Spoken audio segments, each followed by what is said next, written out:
Votre destinée peut être si merveilleuse. Elle peut être une réussite si vous le décidez.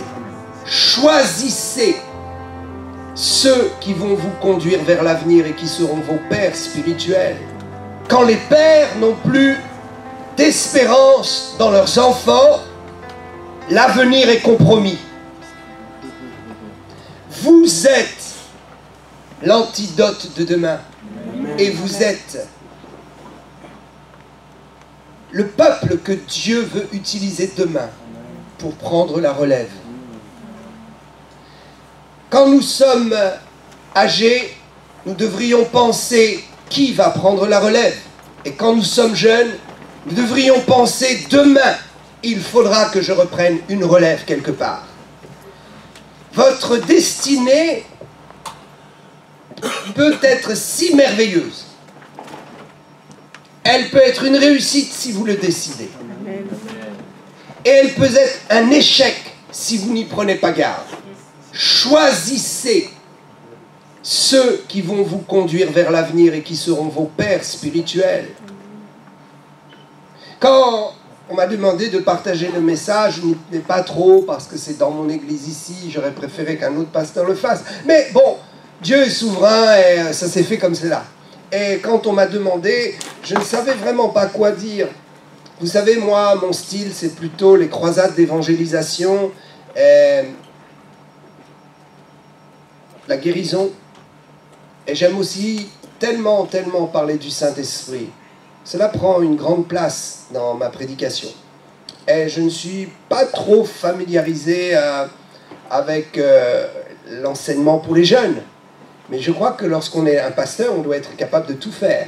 Et quand je dis je ne suis pas familiarisé, cela veut dire que ce n'est pas ce que je fais couramment. Mais je bénis le Seigneur parce que Dieu m'a donné une pensée pour vous. Cette pensée se trouve dans un texte que vous connaissez bien, 1 Timothée chapitre 4, versets 12 et 13. Alléluia pour la parole de Dieu. Vous savez que la parole de Dieu est la vérité absolue. Il n'y a pas de vérité religieuse en dehors de la parole de Dieu. La parole de Dieu est la vraie religion, la seule religion, la seule foi, la seule chose qui puisse nous faire comprendre qui est Dieu et ce qu'il attend de nous. Comprendre qui est Dieu est une bonne chose, mais c'est encore mieux de savoir ce qu'il attend de nous. Parce que nous sommes directement liés à sa volonté. Sa volonté détermine notre destinée. Votre destinée et les années que vous avez devant vous seront déterminées par votre choix. Et votre choix sera bon si vous connaissez quelle est la volonté de Dieu pour vous. Comment choisir quand nous ne savons pas? Quand des dizaines et des dizaines d'options se présentent devant nous, et nous analysons les options et nous trouvons que celle-ci est bonne, mais celle-ci est bonne aussi, et peut-être celle-ci serait meilleure, et quoi faire? Peut-être toutes les options ne sont pas mauvaises en soi, peut-être il y a 10 options qui pourraient être bonnes, mais il n'y en a qu'une qui déterminera votre avenir, c'est celle qui est définie par la volonté de Dieu. Amen. Vous allez à l'école, vous allez au collège et il y a la possibilité de choisir. Peut-être je ferai médecin, peut-être je ferai pompier. Je ne sais pas, peut-être je veux m'orienter vers l'informatique ou non, peut-être tiens, les arts, ça c'est mieux. Et les options sont devant vous. Et finalement, quand vous réfléchissez, vous vous dites pour mon avenir. il n'y a pas vraiment d'option mauvaise. Elles peuvent toutes finalement être plus ou moins bonnes. Mais laquelle choisir? C'est là tout le problème quand nous sommes jeunes. Il y a des décisions qui affectent durablement et définitivement notre avenir. Il y a cette jeune fille qui est passée. Et puis il y a ce jeune homme qui est passé. Et puis il y a un autre jeune homme. Et Seigneur, ils sont bien tous les deux. Lequel choisir? Celui qui est destiné à construire ton avenir. Quelle est l'option pour ton emploi? L'emploi qui est destiné à construire ton avenir dans le plan de Dieu, dans ce qu'il veut pour toi. Peut-être est-ce qu'il veut que tu t'orientes vers l'informatique parce que plus loin, toi tu ne vois pas. Mais plus loin, il y a une place pour toi dans une grande église pour faire quelque chose avec l'informatique. Mais tu ne le sais pas. Mais lui le sait. Et il peut te le dire. Et il peut orienter ta vie. Alors je voudrais lire avec toi 1 Timothée 4, 12 et 13. Que personne ne méprise ta jeunesse. Alléluia. Que personne ne méprise ta jeunesse. Ok. Je vais vous dire une bonne chose. Je suis issu d'une famille sicilienne très dangereuse et cruelle. Et la notion de père était pratiquement inexistante chez nous. La notion de référent, oui, mais pas la notion de père. Comprenez la différence. Nous pouvons avoir des gens référents qui peuvent nous aider à faire des choix quand nous sommes jeunes et orienter notre avenir. Mais ce dont nous avons besoin, c'est de quelqu'un qui soit référent et qui soit un père, parce qu'il nous aime et il veut notre bien. Quand nous sommes jeunes, nous n'avons pas simplement besoin d'avoir des exemples. Il nous faut des exemples. Mais ce dont nous avons besoin le plus, c'est de quelqu'un qui s'occupe de nous. Quelqu'un qui est réellement préoccupé par notre réussite et par notre destinée. Quelqu'un pour qui nous comptons particulièrement. Quelqu'un qui va prendre soin de nous dans la notion de l'amour qu'un père doit avoir pour un enfant. Je vais vous dire une chose.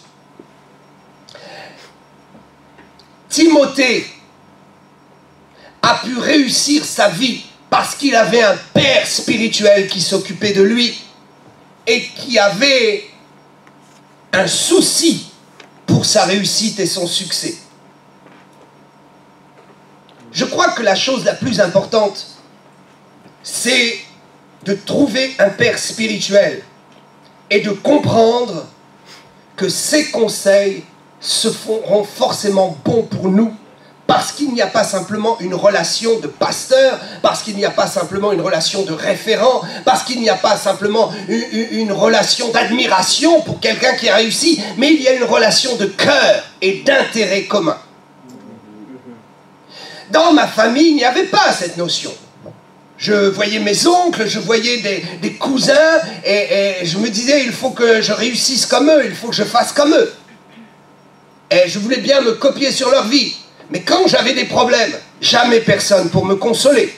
Et quand j'avais un problème de choix, aucun ne venait me voir pour essayer de comprendre qu'est-ce qui allait être le meilleur pour moi en tant qu'individu, selon ma personnalité. Vous existez, vous êtes unique, vous êtes absolument unique. Et quelqu'un doit s'occuper de vous et doit vous aimer pour vous conduire vers l'avenir. Et j'ai cruellement manqué de père. Mon père était absent. Mon père magouillait des choses. Et je ne sais pas d'ailleurs trop ce qu'il faisait, mais il partait, il rentrait tard. On n'avait jamais d'explication et on ne pouvait pas poser de questions à la maison. Et puis quand l'argent rentrait, il ne fallait surtout pas poser de questions. Et je me suis dit, il va falloir que je bâtisse mon avenir tout seul, juste en ayant des référents, mais personne à qui parler. Et j'ai fait des erreurs. J'ai fait de grosses erreurs. J'étais encore jeune, je n'avais que 14 ans lorsque j'ai plongé, sombré d'une façon dramatique dans l'occultisme. Et je me suis rendu compte que je cherchais à travers la magie, l'occultisme, je cherchais finalement quelqu'un pour me conseiller, pour être près de moi. Ai-je manqué de père? Mais je vais vous dire aujourd'hui, si vous manquez d'un père, dans l'église, vous pourrez trouver un père spirituel. Dans l'église, vous pourrez trouver un père spirituel. Au milieu du peuple de Dieu, vous pourrez trouver un père spirituel. Que personne ne méprise ta jeunesse. Pour que quelqu'un dise cela, il faut qu'il soit un père. Si Timothée n'avait pas eu de père spirituel, personne n'aurait pu vraiment lui dire ça. Personne n'aurait pu le conseiller. Personne n'aurait pu l'aider à bâtir son avenir. Nous avons tous besoin de rencontrer le Père Céleste et d'avoir une relation avec le Père qui est au ciel, n'est-ce pas? Mais quand nous l'avons rencontré, nous avons réellement besoin de rencontrer celui qui aura l'onction d'un Père sur cette terre pour nous aider.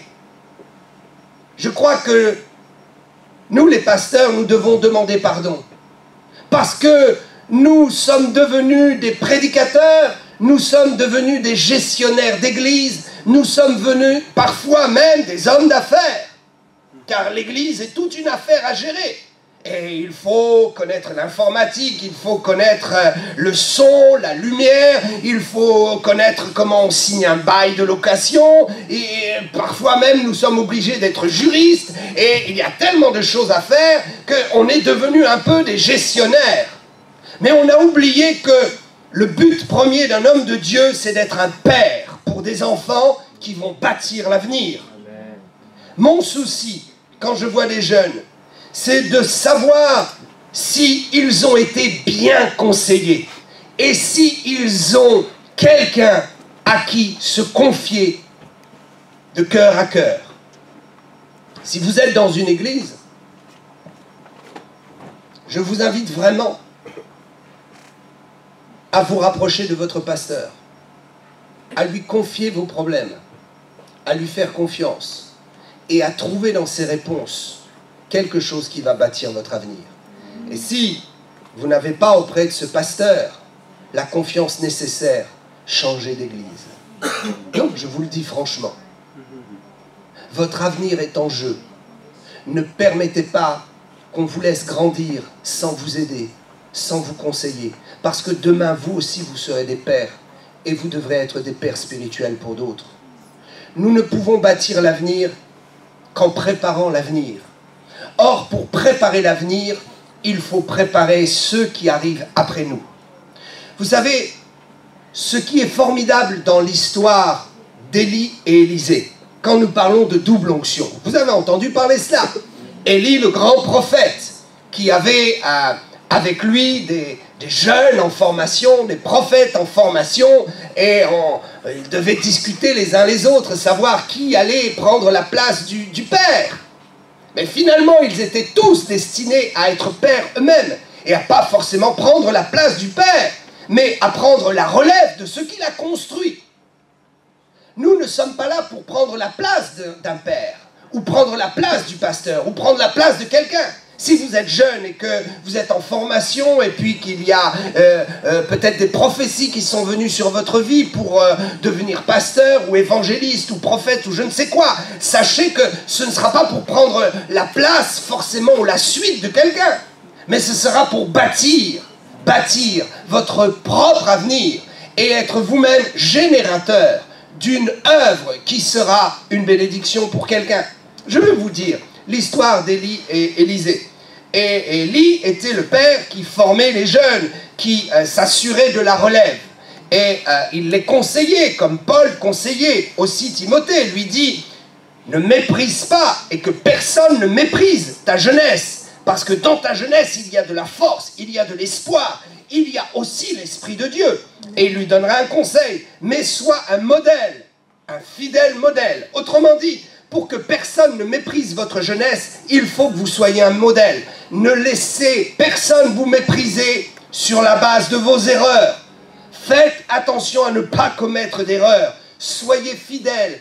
Comportez-vous correctement. Et personne ne pourra mépriser votre jeunesse parce que vous aurez la force de votre témoignage pour repousser tous ceux qui mépriseront votre jeunesse et qui penseront plus intelligents que vous parce qu'ils ont des années. Nous connaissons ce dicton, n'est-ce pas? La sagesse n'attend pas le nombre des années. Alors, Élie est en train de former et il arrive à un terme de sa vie et voilà Élisée qui le suit, qui le colle de près. Et ce qui va se passer dans l'histoire, c'est que Élie va être emporté au ciel et il va laisser tomber son manteau. Le manteau est la représentation de l'onction, de la récupération de ce qu'a été la vie de quelqu'un. Élisée va donc laisser tomber son manteau et Élie va le ramasser. Et il recevra à ce moment-là ce qu'il avait demandé, la double onction. Autrement dit, Élie va partir et Élisée désire récupérer d'Élie une bénédiction. Et il va réclamer une pleine bénédiction, une double bénédiction. Il sera vraiment inspiré par le Saint-Esprit pour demander une double bénédiction. Pourquoi? Nous allons le comprendre. Parce que, en fait, ce que Élisée a récupéré d'Élie, c'est tout le conseil, la vie d'enseignement, toute l'expérience qu'il avait eue et qu'il avait transmise à ses élèves. Et un seul pourra récupérer vraiment le souvenir de toute son expérience, pourra récupérer le produit et le bénéfice de sa vie, c'est Élisée. En fait, voyez-vous, Élie a démarré à un certain niveau de sagesse, d'onction, un certain niveau d'expérience. Et tout au long de sa vie, il est monté. Et il est arrivé à un autre niveau. Et tout ce niveau de son départ de son départ dans le ministère jusqu'à son départ au ciel constitue une portion. Et Élisée va demander une double portion. Il la recevra. Comment? Eh bien, tout simplement en démarrant au niveau d'Élie, afin de construire sa propre vie lui-même et de construire sa propre onction. C'est ainsi qu'il construira une onction, sa propre onction, sur l'expérience et sur le niveau d'Élie. Et c'est ainsi qu'il sera dans une double portion. Ce que les pères ont fait n'est rien comparé à ce que les enfants doivent faire. Si j'ai réussi quelque chose dans ma vie, je veux que mes enfants spirituels récupèrent ce que j'ai réussi et démarrent au niveau où je me suis arrêté pour aller plus loin. C'est ainsi que l'élève doit dépasser le maître. C'est ainsi que notre christianisme s'est arrêté et est mort en France.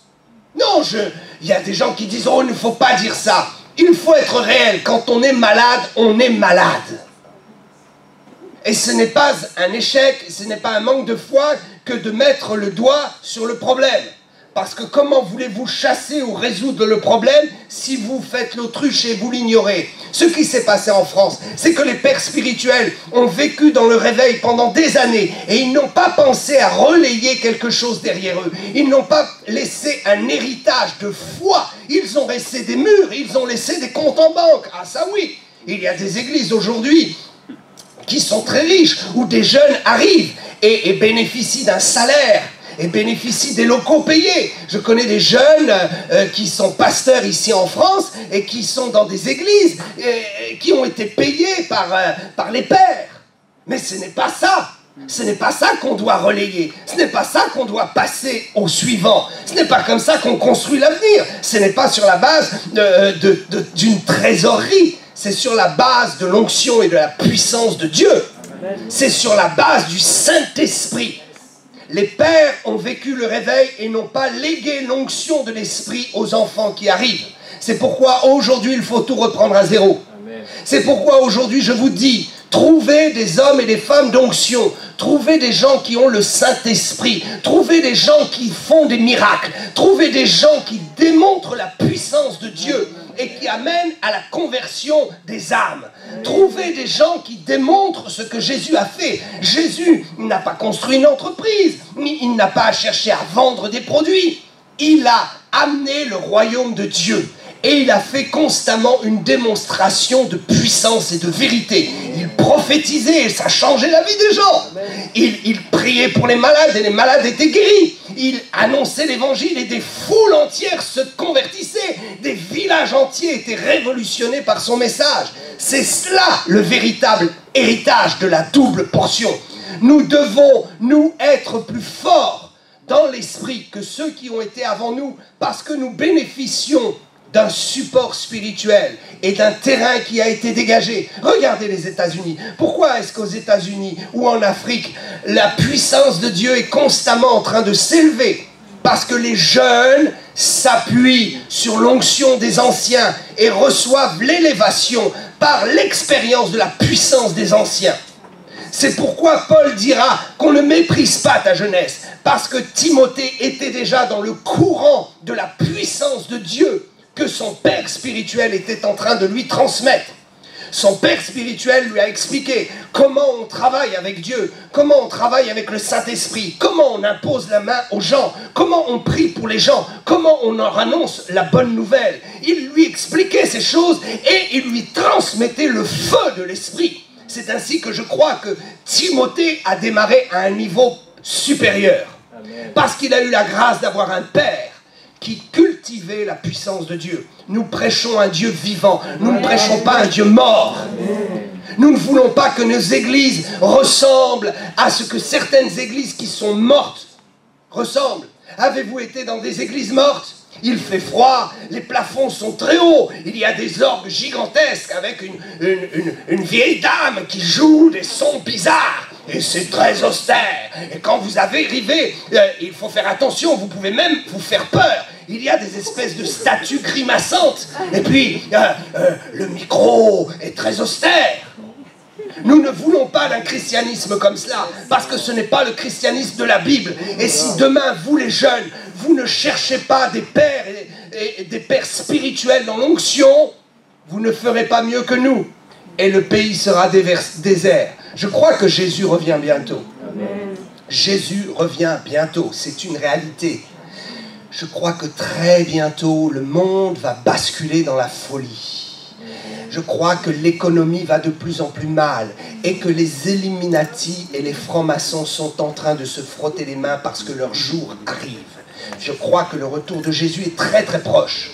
J'étais en train d'écouter le pasteur Yonggi Cho expliquer quelque chose. Quelqu'un qui est mort dans son église, qui est mort pendant 3 jours et qui est ressuscité. Cette personne est ressuscitée au moment où ils amenaient le cercueil pour le mettre en terre. Ça a tambouriné dans le cercueil et tout le monde a eu peur et ils se sont écartés. Ceci n'est pas une plaisanterie, c'est une histoire réelle. Et quelqu'un a finalement, un pasteur a eu le courage de s'approcher près du cercueil pour dévisser et essayer d'ouvrir parce que quelqu'un était à l'intérieur et tapait, voulait vraiment sortir. Et quand ils ont retiré le couvercle, à ce moment-là, l'homme est sorti plein de vigueur, 3 jours qu'il était mort. Et croyez-moi, aujourd'hui, on a les moyens de savoir si quelqu'un est vraiment mort avant de l'enterrer. Vous savez qu'au Moyen-Âge, on appelait les croque-morts. Les croque-morts, c'était ceux qui mordaient l'orteil du mort pour savoir s'il était vraiment mort. Parce que des fois, ils enterraient des gens et les gens étaient morts cliniquement, mais ils n'étaient pas vraiment morts et ils se réveillaient dans le cercueil. Vous avez sûrement entendu ces histoires-là. On a même retrouvé des cercueils avec des ongles qui étaient dans le bois parce que les gens avaient griffé pour essayer de sortir. Mais aujourd'hui, ce n'est plus ça. On sait quand quelqu'un est mort. Et le pasteur Yonggi Cho disait, on sait vraiment. L'hôpital avait vraiment tout fait. Cérébralement mort, le cœur arrêté, l'activité cérébrale arrêtée et plus aucune vie. Et ils l'ont mis dans le cercueil. Et cet homme est mort et est parti au ciel. Et savez-vous, il a vu la Jérusalem céleste, il a vu Jésus. Et il raconte même avec humour qu'il a serré la main à Jésus. Et quand Jésus lui a dit, mon ami, ça fait trop longtemps que tu es là. Il pensait que ça faisait 3 minutes. Il lui dit, ça fait déjà 3 jours que nous sommes ensemble. Il faut que tu retournes. Je te renvoie pour leur dire que je viens très très très bientôt. Et que c'est très sérieux. L'enlèvement de l'Église est très proche. Nous ne savons pas combien de mois, combien d'années, mais c'est très très proche. Je suis persuadé et je sais que vous vivrez l'enlèvement du Seigneur. Vous qui êtes jeunes, vous n'allez pas mourir, on ne va pas vous enterrer dans la poussière, vous serez enlevés avec le Seigneur si vous avez été trouvés fidèles. Donc le retour du Seigneur est proche et Dieu est en train de répandre sur la terre entière une puissance. Mais cette puissance n'est accessible qu'à ceux qui la veulent, ceux qui veulent d'un véritable évangile. Il faut relever le gant. Nous, les pères spirituels, nous sommes votre honte parce que nous vous avons laissé comme héritage dans l'église française une église qui ne croit plus au miracle, une église qui ne fait plus de miracles, une église qui ne sauve plus les gens, une église qui ne va plus à l'extérieur évangéliser. Nous sommes restés dans nos ghettos d'église et nous n'allons même plus à l'extérieur évangéliser. Vous êtes notre espoir et je lance un cri, je lance vraiment un cri. Trouvez-vous un père spirituel, quelqu'un qui croit encore au miracle, quelqu'un qui veuille bien vous former, vous aider, être un père pour vous élever. Et demain, vous relèverez l'évangile en France et vous vous souviendrez que Dieu vous a fait tellement grâce de pouvoir repartir à partir d'un feu qui ne brûlait plus. Je crois en vous et je crois que la prophétie va s'accomplir et je vais finir avec cela parce que quand on donne la parole à un pasteur, il ne s'arrête plus, n'est-ce pas?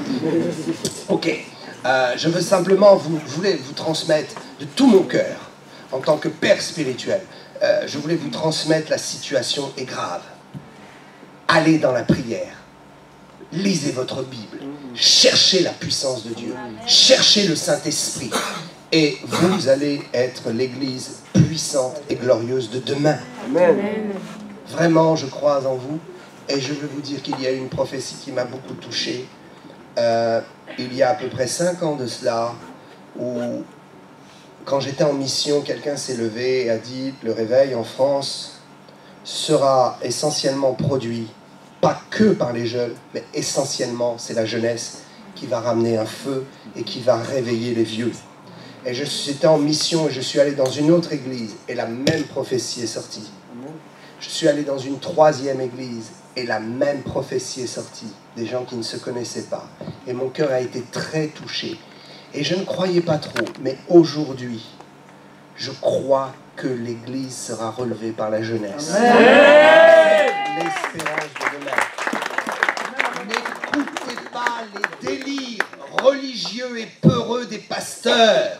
Rencontrez-vous ensemble. Ce que nous n'avons pas pu faire, il faut le faire vous. Vous savez que les pasteurs ne s'échangent même plus la chair, ne se rencontrent plus, ils ont peur les uns des autres, ils ont peur qu'un va voler les membres de l'autre. Oh mon Dieu, c'est horrible, c'est horrible. Même dans les pastorales, on se regarde de travers. Je vous dis, c'est grave.